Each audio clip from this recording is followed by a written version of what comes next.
Alrighty, here we are again. This time I wanted to try to create something that's a little bit more towards a realistic illustration. What I had done is taken the same model, and this time I added texture, photo textures to the figure, which is just, you can just map them on to your figure, which is really awesome. And I decided to show her face this time, so I painted her face to make it look a little bit realistic, some photos and things. But then I added the fur. I thought, well, maybe we can add some fur, so it's slightly more tribal to this kind of realistic character. So, there's so much that you can do just with one character. It's pretty exciting. So, with these series of videos, I just wanted to focus on one single character. So I'm playing around with fur, which is something you can do in ZBrush. You can kind of manipulate the fur to get it to the shape you want, and then you do best preview render, and it gives you some pretty darn realistic looking fur. Love it. Love, love. There you go. Looks great. So, this character, she's slightly cartoony, and I wanted that to be, part of the illustration, So I exported a number of renders and started playing around with that. And also, these are some quick key shot renders, so I can see what she looks like in clay as well. But anyway, on to Photoshop. So here's all my layers, all the things that I exported from Photoshop. The photo texture and the gray version. So then I have all these on in one file, and I could blend one with the other, so I can pick up the highlights from one and the color from another, and it definitely gives it a non-realistic, more like a realistic illustration, but not as photographic as Keyshot.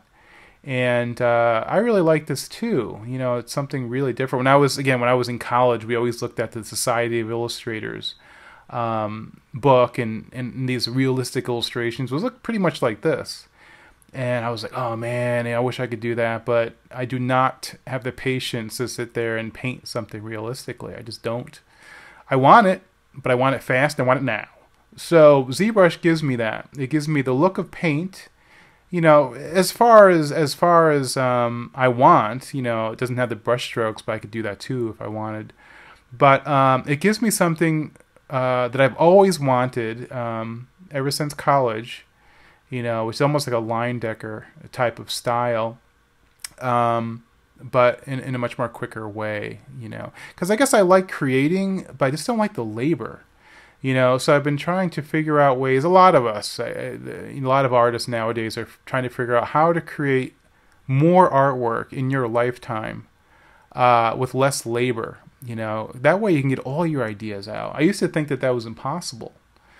But now with the aid of ZBrush, I feel like I can do all my ideas and then some. I can actually find ideas in ZBrush, which is something that is kind of mind-boggling. Like doing, 5,000 characters is not impossible now with this new tool. So it's pretty darn exciting. So anyway, I'm taking the figure and just highlighting certain areas, noodling, trying to make it feel nice. I think it reminds me of like these old school illustrations, with those heavy highlights and things like that, which makes me very happy. So then I decided to add a blur layer so that I can have the eyes focus in certain areas, so certain areas kind of fall off into blur.